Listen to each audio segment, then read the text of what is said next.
So hello guys, good morning and welcome back to another vlog. स्वागत है आप सबका आज के व्लॉग में। तो कल के व्लॉग के एंड में मैंने बोला था कि किसी के भी कोई भी सवाल हो, कुछ क्वेश्चंस हो, कुछ भी हो तो आप कमेंट करके बताओ, सबके आंसर्स मैं दूंगा। तो बहुत सारी कमेंट्स आ रखी है जो आप लोगों के डाउट्स हैं, सवाल हैं जो आप मुझसे पूछना चाहते हो। तो मैंने सेलेक्ट कर लिए हैं बहुत सारे क्वेश्चंस और अब मैं उनके रिप्लाई करने जा रहा हूँ, जो कि बहुत ही ऑसम क्वेश्चंस मैंने सेलेक्ट करे हैं, बहुत ही इंटरेस्टिंग सवाल और फिर उनके इंटरेस्टिंग जवाब आपको मिलने वाले हैं। तो चलो स्टार्ट करते हैं आज का ये अपना व्लॉग, जिसमें मैं दूंगा आपके इंटरेस्टिंग क्वेश्चंस का आंसर। तो पहला क्वेश्चन है शिफा का। हेलो भैया, I am your big fan, you looking so handsome, I love your vlogs and भैया जीटी रोड की रानी सॉन्ग कब आएगा, प्लीज रिप्लाई। भैया प्लीज रिप्लाई। तो ये वाला क्वेश्चन मैंने इसलिए सेलेक्ट किया है क्योंकि बहुत ज़्यादा कमेंट आ रखी थी कि जीटी रोड की रानी गाना कब आएगा भैया, कब आएगा भैया, कब आएगा। सैलून के इनॉग्रेशन पे, ओपनिंग पे भी मैंने बताया था कि बस इसी हफ्ते हम उसको लॉन्च कर देंगे और वैसा ही होने वाला है। ऑडियो प्लेटफॉर्म पे शायद 1-2 दिन के अंदर लॉन्च हो जाएगा और 3-4 दिन के अंदर फिर उसको यूट्यूब पे डाल देंगे। गाना रेडी हो चुका है, गाना फाइनल है, बस थोड़े टाइम में, मतलब कुछ कुछ कोई कोई दिन जा रहा है। गाना रेडी है, मत सोचना कि गाने में कोई टाइम लगेगा या ऐसा कुछ। गाना रेडी है, बस उसको डालना है। वो जो प्रोसेस होता है तो पूरा करना पड़ेगा ऑडियो प्लेटफॉर्म पे डालने का, और फिर वो सब जो प्रोसेस है वो पूरा करके फिर यूट्यूब के ऊपर डल जाएगा। गाना बहुत ज़बरदस्त बना है। जो आया होगा अगर सेलो की ओपनिंग पे, इनॉग्रेशन पे, उसने गाना सुना होगा और उसको सुन के पता लग गया होगा कि कितना ज़बरदस्त गाना है। और वीडियो तो इतनी जबरदस्त बनी है ना, बस आप पूछो मत। ये वाला क्वेश्चन भी मैंने जो पिक किया ये इसलिए किया क्योंकि ये बहुत सारी कमेंट्स आ रखी थी और कुमार ने कमेंट करी है, सारे बोलो रचित को सिब्बू का ड्रीम पूरा करो। तो जैसे कल का व्लॉग मैंने बनाया था कि सिब्बू का ड्रीम है, हैं, जिसने ड्रीम अपना बताया कि मैं क्रिसमस के दिन सेंटा क्लॉज बन के उसके लिए ऐसे गिफ्ट्स वगैरह लेके आऊँ। तो सिब्बू ने ऐसा ड्रीम कुछ अपना बताया था ना। तो भाई अब इतनी सारी कमेंट्स आ रही है बहुत कि सिब्बू का ड्रीम पूरा करो, रचित को बोलो सिब्बू का ड्रीम पूरा करो। तो मैंने सोचा है कि कमेंट पिक करता हूँ और आपसे फिर पूछता हूँ कि क्या मुझे सिब्बू का ड्रीम सच में पूरा करना चाहिए, क्योंकि ऑलरेडी इतनी कमेंट्स आ रखी हैं।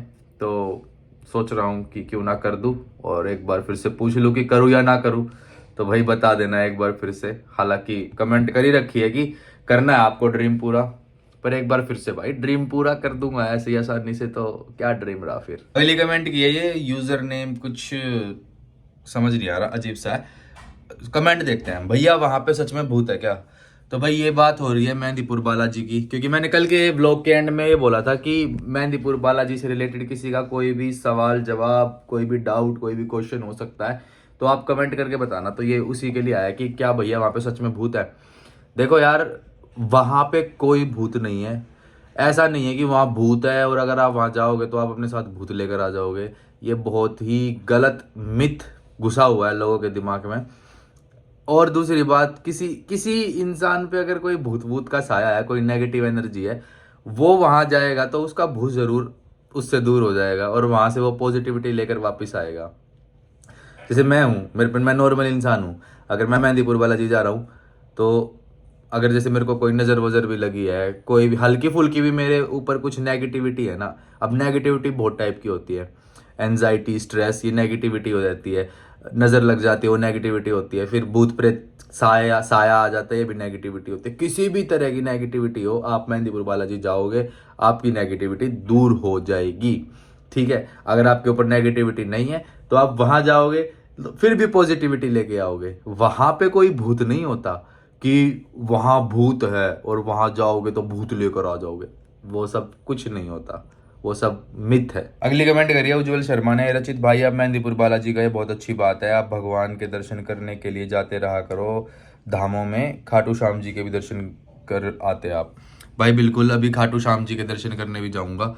एक्चुअली मैं खाटू श्याम जी के दर्शन अभी तक नहीं कर पाया हूँ, बट मेहंदीपुर बालाजी तो अभी होके आया हूँ।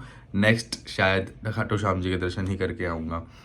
मैं, आप देखते हो, मतलब मैं दर्शन करने जाता रहता हूँ भगवान जी के, कभी वाराणसी, कभी उज्जैन, कभी हरिद्वार, कभी ऋषिकेश, कभी ऐसे ही बहुत सारे टेम्पल्स में घूमता रहता हूँ, है ना। अभी रिसेंटली मेहंदीपुर बालाजी गया था, 2-3 दिन तो हो गई हैं। तो अब अगला खाटू श्याम जी के दर्शन करके करने चले जाएंगे। बिल्कुल जाएंगे भाई, क्यों नहीं जाएंगे। फिर से भाई वैसा ही कमेंट @GR ओडा का, भैया प्लीज बताओ कि वहाँ पे रियल भूत है क्या। अरे वहाँ पे नहीं है भाई भूत, भूत भूत भूत कुछ नहीं है वहाँ पे। अगर आपके ऊपर कोई भूत का साया है या कोई नेगेटिव साया है या कोई प्रेत आत्मा का साया है तो आप वहाँ पे पहुँच जाओ, आपका भूत जरूर उतर जाएगा वहाँ पे, चाहे कैसा भी भूत हो। और मतलब वो जो लोग ऐसे हिलते रहते हैं उन पे कुछ नेगेटिविटी रहती है, और वहाँ बालाजी के सामने जाके वो नेगेटिविटी ऐसे मतलब निकल जाती है शरीर से, इसलिए वो लोग हिलते हैं थोड़ा सा कि मतलब यार एक ऐसा बोलते हैं कि अंदर बालाजी उनकी कुटाई करने लग रहे हैं, तो कुटाई हो रही होती है तो इंसान हिलता है, उसके बाद थोड़े टाइम बाद सब सही हो जाता है और आप पॉजिटिविटी लेके घर आते हो। तो मैं तो भाई मेरे को तो बहुत अच्छा लगा वहाँ जाके, और काफ़ी पॉजिटिव माइंड के साथ में वापस घर आया, और हमेशा मैं जाता रहूँगा। और दूसरी बात ये कि यहाँ से इतनी पास है दिल्ली गुड़गांव से, मेरे को सिर्फ 2.5 घंटे लगे गुड़गांव से जाने में। और मैंने सोचा है कि जब मेरे को मौका मिले, जब मैं वहाँ जाया करूँगा मेहंदीपुर बालाजी के दर्शन करने, जैसे ही मौका मिलेगा निकल जाया करूँगा बिना कुछ सोचे। क्या लगता है 2.5 घंटे जाना 2.5 घंटे आना, और अच्छी अपनी पॉजिटिविटी लेके आओ ताकि दिमाग भी सही रहे और शरीर भी सही रहे और मज़ेदार ज़िंदगी कटती रहे, और भगवान का आशीर्वाद का आशीर्वाद। अगली कमेंट है @जानवी पटेल की, रचित भैया जैसा कि सिब्बुद्दीन ने आपसे पूछा कि आपने वो मेहंदीपुर बालाजी के व्लॉग में जो फर्स्ट क्लिप में दिखाया था वो रियल था क्या। ये बात हो रही है वो मेहंदीपुर बालाजी के व्लॉग में जो मैंने दिखाया था स्टार्टिंग में, जिसमें कुछ लेडीज बैठ के वो ऐसे हिल रही हैं ऐसे ऐसे करके, उस बारे में ये बात हो रही है। तो हाँ भाई वो रियल था, उन लोगों के ऊपर प्रॉब्लम थी, उन लोगों के ऊपर साया था। भगवान जी के मेहंदीपुर बालाजी के दरबार में जाने के बाद वो ऐसे साया दिखता है कि हाँ उनके ऊपर कुछ है, और जो भी प्रोसेस होता है भगवान जी का उसके बाद वो साया भग जाता है, हट जाता है। तो वो इसलिए हिल रही थी कि उनके ऊपर कुछ था। अब जो हिलता है वहाँ पे ऐसे, या मतलब इस टाइप की कोई भी एक्टिविटी कोई इंसान करता है तो उसके ऊपर कोई ना कोई दिक्कत साया परेशानी रहती है, जो कि वहां जाके दूर हो जाती है, खत्म हो जाती है। अगली कमेंट है गौरव भैया की, मंदिर से आते वक्त पीछे को क्यों नहीं देखना चाहिए, प्लीज रिप्लाई।